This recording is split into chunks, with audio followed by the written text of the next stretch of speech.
Let's cook pork stir fry with eggplant. Nakita ko lang sa Facebook kaya tara gayahin natin.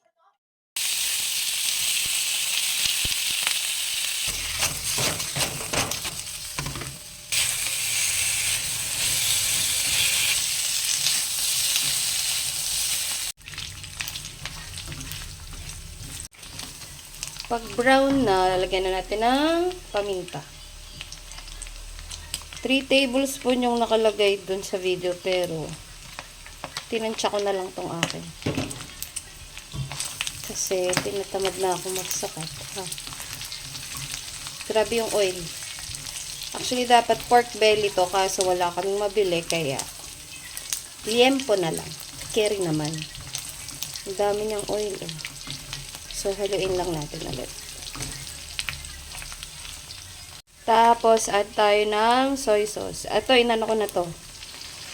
In-spoon ko na. 3 tablespoon. Ayan. Halo ulit.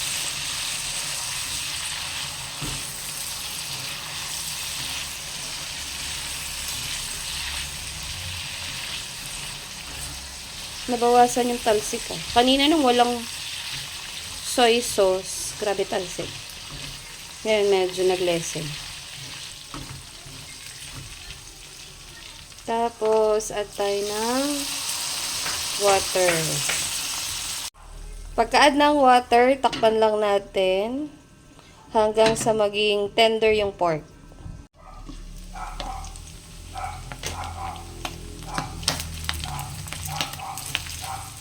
Reddish na siya. Medyo malambot na. Reddish. Brown na yung pork. And, lagyan na natin ang ating garlic. Tsaka sibuyas. And then, haluin natin.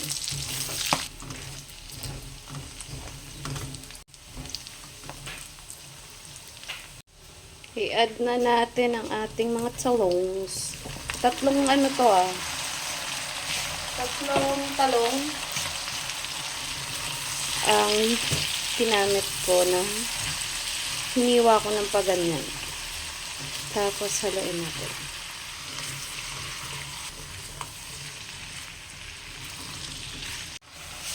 Tapos add na tayo ng oyster sauce. 3 tablespoon to. Inano ko, kinutsara ko. Kinutsara. Para susunod natin yung 3 tablespoon ng oyster. Haluin na natin pagkalagay ng oyster.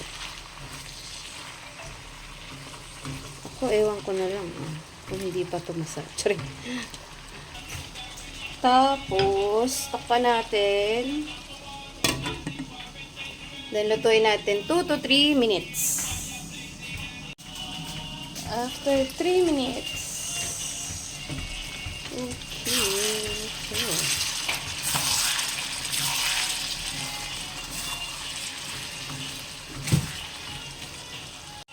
I-add na natin ang bell pepper.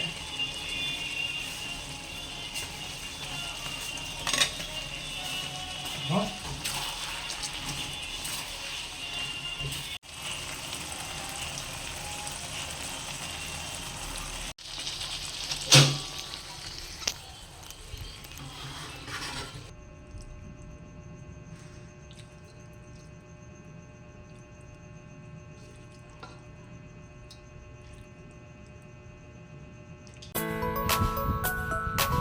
Tapos na ang ating pork stir fry with eggplant.